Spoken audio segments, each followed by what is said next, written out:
Bienvenue sur Vitamine B, le podcast de Bartol qui explore des thématiques liées à la transformation des organisations et à leur adaptation aux enjeux du monde moderne. Dans notre série Hémisphères croisés, nous explorons, au travers d'un dialogue alliant science et business, la manière dont l'intelligence artificielle transforme notre cerveau et nos comportements. Je suis Margot, directrice chez Bartol, et au quotidien, je travaille avec des entreprises qui essayent de comprendre les impacts de ces technologies sur leur métier, leurs équipes et sur eux-mêmes.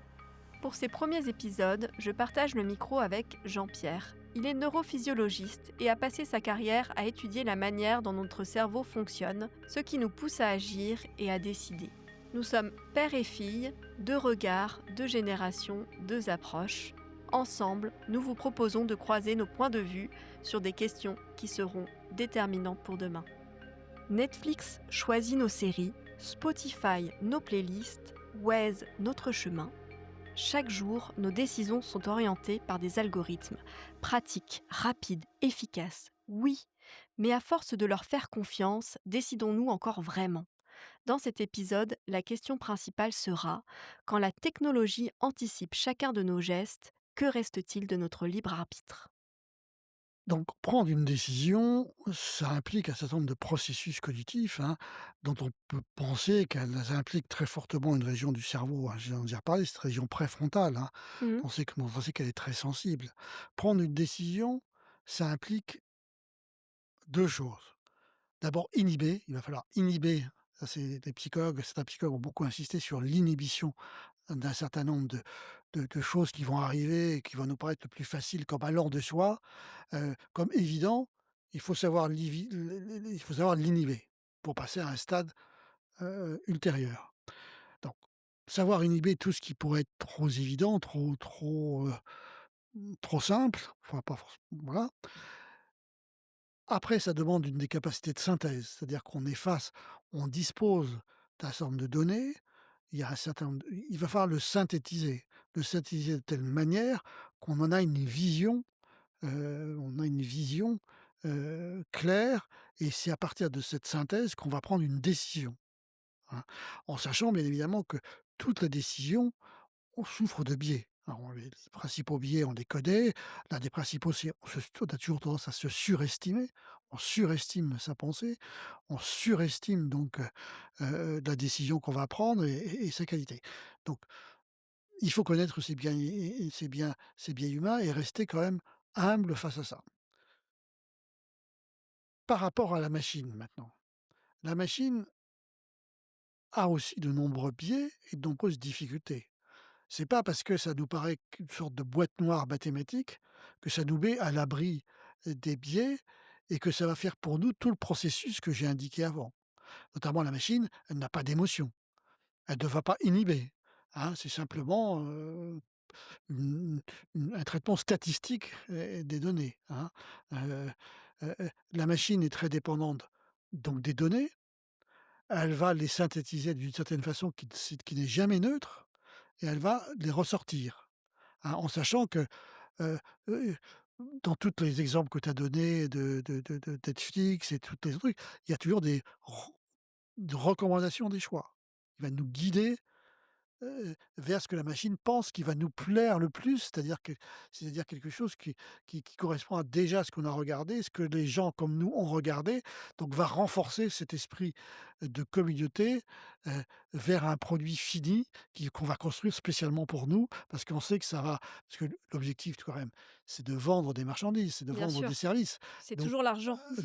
l'objectif, c'est quand même qu'elle soit vue, elle soit vue, par toi et par tous les gens qui sont comme toi. Donc elle va t'orienter, cette recommandation construite à partir d'un IA. Donc on voit très bien les biais, et j'allais dire, oui, les biais, elles sont à l'entrée, elles sont dans le traitement, la façon dont on va traiter les informations, et donc ça risque d'aboutir encore plus à une sorte de société au niveau, culturel, ext qui va être basée sur des séries dont la plupart sont quand même médiocres, et dont la valeur symbolique est quand même très faible, et très reproductible, d'une série à l'autre. Mmh. Hein, tu regardes Bah, toutes les aujourd'hui, séries, oui, toutes Netflix construit déjà, une partie de ses séries grâce à des algorithmes. il n'y a pas que Netflix, toutes les séries ont tendance à raconter avoir la même structure, à raconter la même chose avec des variations, on Mmh. change un peu Mmh. Mmh. la couleur Enfin moi, j'ai suivi Colombo et pendant des années. Colombo, tu vas pas me dire que c'était pas c'est terrible. quand même plus intelligent que beaucoup des séries qu'on nous sort maintenant. Mmh. Donc on va assister à une baisse de compétences intellectuelles et surtout une baisse de la qualité, symbolique du monde autour de nous. Alors quand je dis ça, je me fais peut-être des illusions. Je veux dire, je suis pas sûr que c'était mieux autrefois, c'était différent. Mais l'objectif de ma génération, c'était quand même d'élever le niveau culturel de la population pour arriver à des choix plus rationnels. Quelques exemples récents montrent qu'on s'est complètement fourvoyé. Par exemple? Bah, sans rentrer dans la politique. Bah, Trump, c'est D'accord. l'exemple que de ma génération, c'est pas toute ma génération, qui est une génération de post-68, c'est complètement fourvoyé. On s'est complètement trompé. Mais 68, moi je suis rentré au lycée, dans les petites classes, c'était l'autonomie, l'autogestion. On arrête toutes les leçons de morale et cetera. Chacun est assez grand pour savoir à quoi penser et cetera. On a assisté au cours de ces 20 dernières années à une infantilisation des enfants, une infantilisation des lycéens et des collégiens, infantilisation qui se poursuit, infantilisation de toute la population, hein, où on les bombarde de messages, ou, de réclames, parce qu'à mon époque, on appelait ça la réclame. Ah, maintenant, c'est de la publicité, on appelle ça de la publicité, heu donc on assiste à une société constituée d'individus de moins en moins autonomes, de plus en plus infantilisés. Et est-ce que les réseaux sociaux n'ont pour moi, les réseaux sociaux ont renforcé cet aspect-là. Et est-ce que l'IA qui va dégager de un certain nombre de gens de la nécessité de penser, notre région préfrontale va s'atrophier et ça va donner, des gens qui vont être facilement manipulés par justement tous les créateurs, de l'IA dans la pensée de certaines, hein, on en discute tout à l'heure, est quand même très loin de la science et parfois reste quand même très problématique, dans ce qu'ils non pas ce qu'ils pensent, mais ce qu'ils croient. Parce qu'on est plus dans l'ordre de la croyance. Oui, donc là, tu fais référence notamment à Sam Altman qui veut maintenir, des cerveaux en vie après la mort. Ah, il veut surtout pomper la mémoire qui est dans ces cerveaux morts, pour les injecter dans le cloud pour créer une sorte d'immortalité, des gens, une immortalité, je ne sais pas ce qu'elle serait, mais Mmh je veux dire, manifestement, Sam Altman croit qu'il y a que les cerveaux ont une âme et que cette âme persiste après la mort. Je veux bien, mais on se situe dans un autre domaine. Là, on se situe dans les croyances religieuses, très bien, d'accord? Mais on n'est plus dans la science et on n'est plus, Donc c'est vrai que si on refait un petit peu le fil, des derniers épisodes, donc ce qu'on s'est dit, c'est qu'aujourd'hui, donc ChatGPT, ce que ça change, hein, comme IA, c'est qu'on peut déléguer notre raisonnement, on peut déléguer notre mémoire puisqu'aujourd'hui, ben, on a internet, on a des supports, digitaux. Donc finalement, la prise de décision, peut-être que contrairement à ce qu'on croit, ça va être plus dur puisque on va de moins en moins, réfléchir et se laisser porter, par, ce qu'on a externalisé sur la machine. je suis pas sûr parce que je reviens toujours, c'est-à-dire c'est des régions qui sortent je reviens à ces processus, hein, d'inhibition, de synthèse, de classification pour arriver à la décision. Si c'est une machine qui les fait, nous, on sera de moins en moins capable de le faire, cette Mmh, décision. Si on confie ce processus à une machine, nous, on n'arrivera plus à le faire. c'est ça. Donc on sera incapable de prendre une décision. Comme on voit très bien autour de nous, il y a des personnalités qui sont incapables de prendre des décisions, qui sont incapables de synthétiser, qui tournent en boucle sur eux-mêmes, qui ruminent et qui n'arrivent jamais à une décision. Mmh. Et puis, l'esprit humain, mais là je ne parle pas en neurophysiologiste, beh, ça je le vois dans mes consultations de tous les malades, de se réfugier derrière une machine en disant: «Bah, c'est pas moi, c'est la machine», hein. On entend ça tous les jours: «C'est pas moi, c'est Louis, c'est pas moi, c'est» Peut-être qu'il y a certains cas où ça va nous arranger de déléguer la décision. ça va être une facilité, ça va être une facilité. Simplement, faut pas que les gens oublient, c'est que la justice, pour l'instant, c'est pas une machine qui est responsable, c'est bien un individu. En médecine, c'est une chose qu'on a vite compris. dans les systèmes, de soins dans les pays occidentaux, tous les administratifs, c'est la faute de l'hôpital, c'est la faute du système, mais à la fin des fins, s'il y a une faute médicale, c'est la faute du médecin, bien désigné et bien individualisé. Mmh. Bah, comme sur la voiture autonome, ça sera sûrement la faute, c'est la faute des ingénieurs si, Bah, ça, je les juristes, je ne sais pas de la faute de qui ça, mais en médecine, il y a pas d'ambiguïté pour la responsabilité. aujourd'hui. Mais je pense que demain, ce sera pareil. Parce que demain, peut-être que, bah, par exemple en France, on a une pénurie de médecins, peut-être qu'il y a des diagnostics qui seront uniquement réalisés par des IA. Oui, mais il faudra qu'un médecin soit là pour l'annoncer parce que l'un des problèmes c'est pas seulement de faire un diagnostic, ça, très bien, mais, c'est une vision réductrice de la fonction de médecin. Un médecin a pour objet de faire le diagnostic, mais après d'annoncer. Oui, mais Mais ça, il y a des études qui montrent non, que l'IA est plus empathique qu'une majorité de oui, médecins. mais Si tu as lu les mêmes justement, études que j'en moi, reviens sur Carl Rogers et sur Notion d'empathie sur les sociaux. Non, je ne crois pas du tout. Je veux dire, cette position américaine est critiquée par un certain nombre de personnes, hein. Je veux dire, faut pas croire que c'est consensuel. Moi qui ai suivi beaucoup de gens pendant longtemps, je suis empathique, j'ai beaucoup aimé malades que j'ai suivis pendant des années, je suis très empathique, mais il m'est arrivé d'en engueuler certains et de mmh, leur dire: «Bah, attendez, vous êtes stupides. Il y a un moment, il faut remettre les choses dans le bon chemin». Et ça m'est arrivé plus d'une fois d'engueuler des patients et bon, ils sont revenus, donc je pense qu'ils m'en ont pas voulu. Je veux dire, c'est pas cette empathie, c'est pas forcément ce que les patients attendent. mmh, Ça renforce, comme je te dis, leur narcissisme mmh. et cette surestimation de soi, mais est-ce que c'est leur rendre service? Ah, c'est sûr, c'est sûr, c'est sûr. Donc finalement, ce qu'on se dit, c'est qu'aujourd'hui, le libre arbitre, notion philosophique, vaste, mais il est potentiellement menacé par tous ces systèmes. Heu, Alors, je crois pas que le libre arbitre soit un peu menacé, parce que là, il faut se lancer dans une grande discussion sur le libre arbitre.